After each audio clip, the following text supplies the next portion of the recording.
What is faith? According to the King James Version of the Bible, faith is the substance of things hoped for, the evidence of things not seen. Faith is something that we all have. Faith was also something our ancestors used to get by during times of slavery. They had faith to believe that one day they would be free and they could get a higher education everywhere their counterparts did. In 1863, Abraham Lincoln issued the Emancipation Proclamation, and in July 1865, all slaves were freed. Who knew that in Mecklenburg County, Virginia, one of the enslaved individuals would begin a venture in faith? James Solomon Russell, born December 20th, 1857, the son of Solomon Russell and Armanta Russell, probably did not realize that God had planted a seed in him that would change the lives of thousands of young black men and women. Russell stated that his mother gave him the middle name Solomon because she wished for him to be like King Solomon of the Bible. In 1873, after completing school in Mecklenburg County, James Solomon Russell worked at a small private school to earn money to pay for his tuition for college. Once he obtained the money necessary, he enrolled in Hampton Normal and Agricultural Institute in 1874, located in Hampton, Virginia. He traveled by train and had to take cover overnight to catch the ferry the next day to Hampton. Russell entered Hampton Institute wearing a used hat and suit made from wool grown in the community. Due to financial obligation and the need for him to work the family farm, he withdrew from school in 1875. After his withdrawal from Hampton, he received a teacher's license in Warren County, North Carolina. His strong desire to receive a higher education led him back to Hampton Institute yet again. The unfortunate lack of finances forced him to leave again to teach in Warren County. James Solomon Russell knew that he had a high calling on his life, but did not understand how it would manifest itself. So he paid a visit to Patty Buford in Lawrenceville, Virginia. Miss Buford was a white woman who was interested in doing missionary work in the black community. As a result, Miss Buford introduced Mr. Russell to the Bishop of Virginia, Francis M. Whittle. Bishop Whittle arranged for Mr. Russell to attend the Theological Seminary of Virginia at St. Stephen's Church in Petersburg, Virginia. Mr. Russell was the first and only student in the new school for education of black clergymen at the seminary, which later became the Bishop Payne Divinity School. In 1882, Mr. Russell was ordained as a deacon. That same year, he married Virginia Michigan Morgan, with whom he would have 5 children. He began to minister in Lawrenceville on March 16, 1882, with a congregation that consisted of 20 members. The congregation would meet every Sunday afternoon at St. Andrew's, a white-only Episcopal church, for Sunday school, and every second and fourth Sunday for church service. In 1883, Mr. Russell began a parish school, and in 1887, he was ordained to priesthood. Little did Mr. Russell know that God would be asking him to stretch his faith a little further. He organized congregations and built chapels in Southern Virginia, at Warfield, Palmer Springs, Diamond Grove, Lawrenceville, Forksville, Tracy, Union Level, and Edgerton. Mr. Russell later realized the intense desire of the residents in surrounding counties to learn to read and write. So with donated funds, he founded St. Paul's Normal and Industrial School in 1888, located in Lawrenceville, Virginia. He built the school on faith in God. He had no money, but prayed over the matter and believed that God's will would be done. He was also able to purchase a very narrow strip of land at the foot of the hill and below the Memorial Chapel, and built the first building on campus. Some may know this as the Saul Building. Mr. Russell later purchased the property on the hill and other nearby parcels of land. Although the school opened with fewer than a dozen students, Mr. Russell believed that African Americans wanted their children to have the education and opportunities that they had been denied.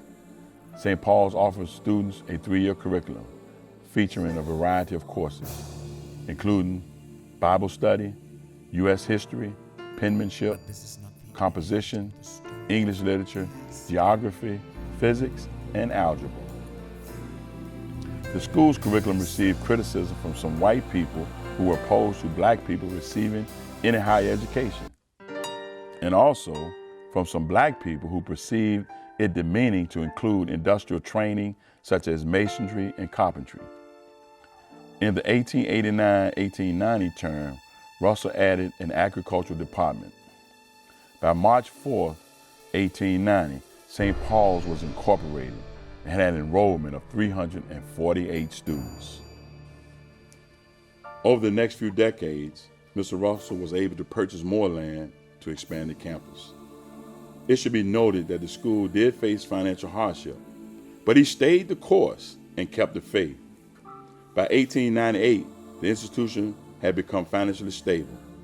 As a result, in 1900, the school added more classes to the curriculum, such as blacksmithing, printing, shoemaking, farming, dressmaking, tailoring, and cooking. In 1905, Mr. Russell helped organize the St. Paul's Farmers Conference, which was a catalyst for black economic improvement.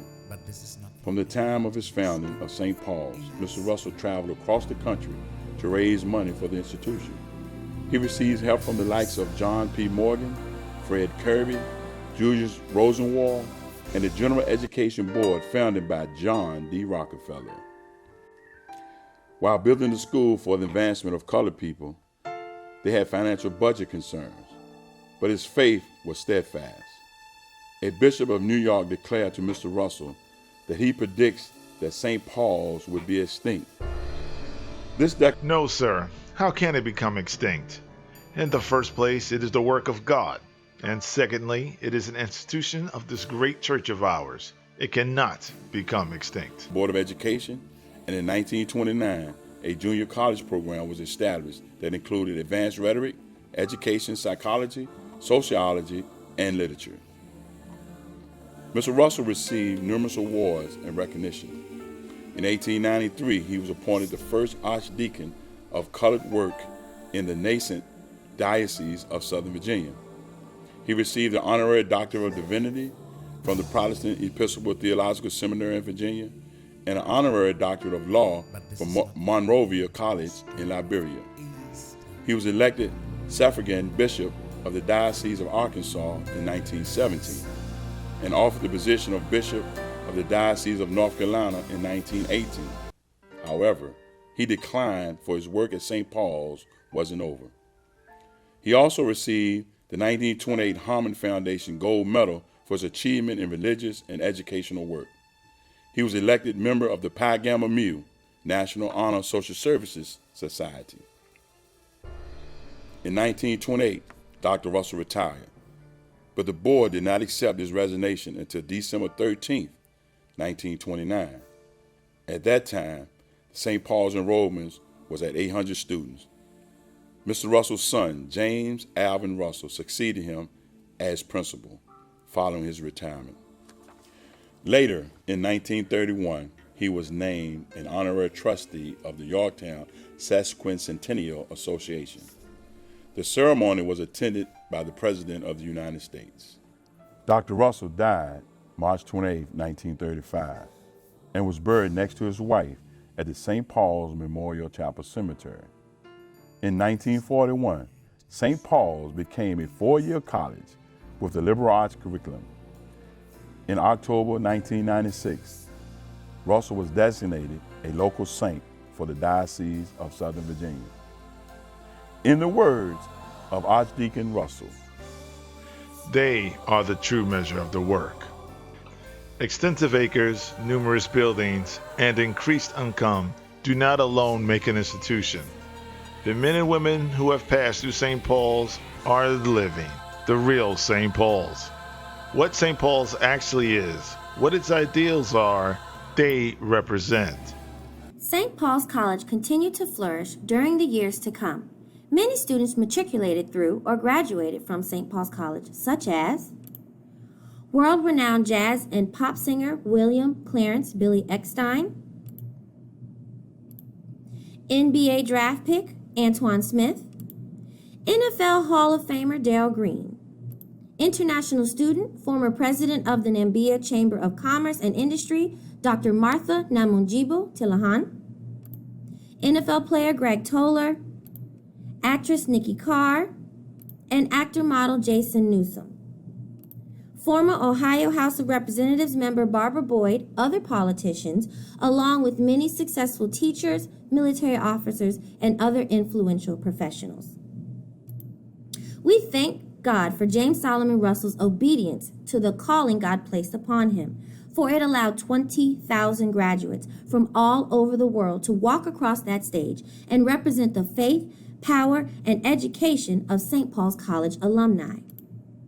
In 2013, that adventure of faith flickered, but in 2020, that faith rekindled a flame that is stronger than ever. As a tribute to his dedication and accomplishments, in January 2020, the state of Virginia proclaimed March 28th and every subsequent year the James Solomon Russell Day. SPC4LIFE, a grassroots organization, was organized in April 2020. Christopher Stevenson, a 1988 graduate centennial class of St. Paul's College, had a desire to rekindle the vision of Dr. James Solomon Russell. He, along with Derek Woodson and other alumni, embarked on a journey in faith. This gift that James Solomon Russell established has assisted so many of us to become the men and women we are today. With SPC4LIFE's mission to rekindle James Solomon Russell's dream, St. Paul's College will rise once again to educate the future of tomorrow. With the help of everyone, regardless of race, ethnicity, religion, we have come together as one to honor Archdeacon James Solomon Russell. We believe it's God's will for us to regain the property of St. Paul's College.